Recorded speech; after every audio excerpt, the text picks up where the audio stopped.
folks. Dana Torgerson here with ArmorCode for another Let's Talk ASPM podcast. I'm here with Karthik Swarnam, and he is our Chief Security and Trust Officer here with ArmorCode.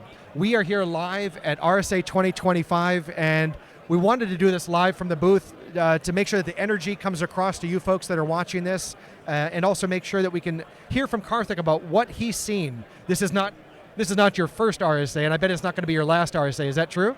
Probably not. No, it's definitely not the first, and hopefully not the last either, right? I mean, I think security is an exciting topic. Yep.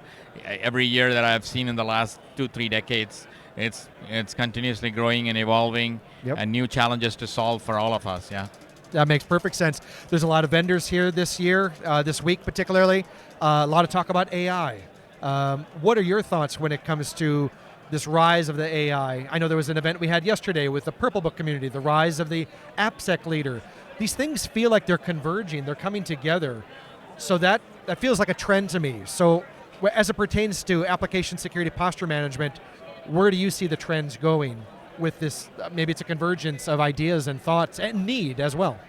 Yeah, absolutely. You know, when I walk around the floor, here at the RSA 2025, what I start to notice is a lot of focus in what is risk management, right? So risk, right? So you see a lot of data-related and application and software and digital-related risk platform seems to take a bulk of the floor space. So there's something got to do with that, right? The interesting part is I think almost every company is going to say they have an AI aspect to it, right? But the reality is, how much of that is meaningful and how much of that is, from a practitioner's perspective, you can really rely on, right?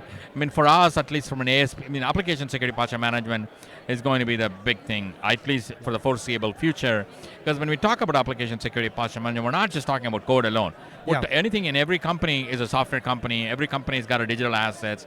So posture management across all of these digital assets is what we're really talking about when we talk about ASPM, right? That's true. And you kind of touched on the AI, right? The 2-letter acronym, right? I guess we're moving to a 2-letter acronym than the 3-letter acronym. Versus 3 letters, yeah. Yeah. So given that,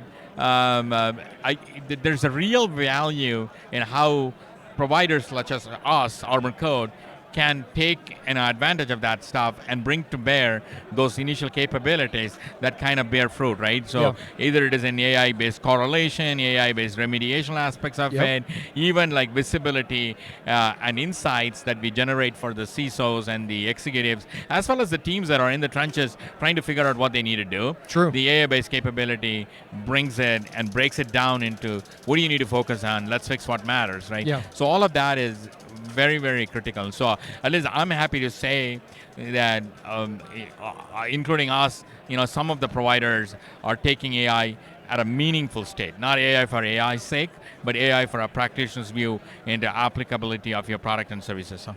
Interesting. So AI is giving the benefit of speed, so you're getting time back in your day.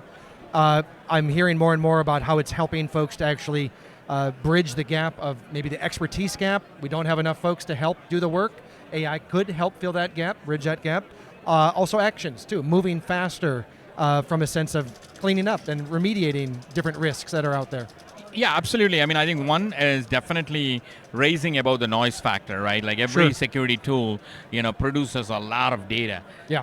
Producing a lot of data is different than generating a lot of good insights, right? Yep. And AI is bridging that gap for us to be able to say, hey, this is a lot of noise, this is the actual related data, right? Okay. The second thing is giving you one, efficiency. The second one is about efficacy and speed associated with it, right? Now you can remediate and secure your software at the speed of AI that we call it, right? So it gives you that speed to security. How does it do that? It actually elevates the automation, not 10x, not 100x, above and beyond that, right? That's kind of how it's going to give you that speed, right? Yeah. And then the third component is, because it is going to, it is able to laser focus. Basically, we can find the needle in an haystack. I think we have come to a moment in security where we do indeed can possibly find the needle in the haystack. When you find the needle in the haystack, you're able to get to the source of the problem and deal with it right then and there, right? That's true. So which then elevates your posture level up, right? So all of these three pieces is made possible by leveraging AI, right? At the right level, at the right way. So thinking back with the years, of course, being fond of all the RSAs over the years, there's been so many trends. So if this is a trend or a new movement with AI, what's the last trend that you recall that was as large as what AI is feeling like right now? I mean, it goes back, right? Everybody talked about, at one point it was all about, SIM and SOAR and, Yes. yes, Yes, how do I collect all of this data and how do I make meaning out of this data and how do I create automated response, right? Like, those kind of pieces was a bigger movement, right? Yeah. And even if you rewind back even further, it's about, how do I take frictionless identity and identity and access management, but yet I want to be secure, but I want to be frictionless, right? Yep. But now I think if you come back to the staple area, I mean, at one time it was all about zero trust. Now it's all about risk management. That's true. And I mean, and think of AI as a canvas in which you can paint whatever the art you want to paint, right? Yeah. So it's a layer, it's an overlay on top of any of the capabilities, right? Yeah. And for us, it's ASPM and managing risk at the software and digital asset level. So Absolutely. I think back to the days when UTM, Unified Threat Management, was going to be the big shiny object, and it brings all these different vendors together, and there was just so much choice available.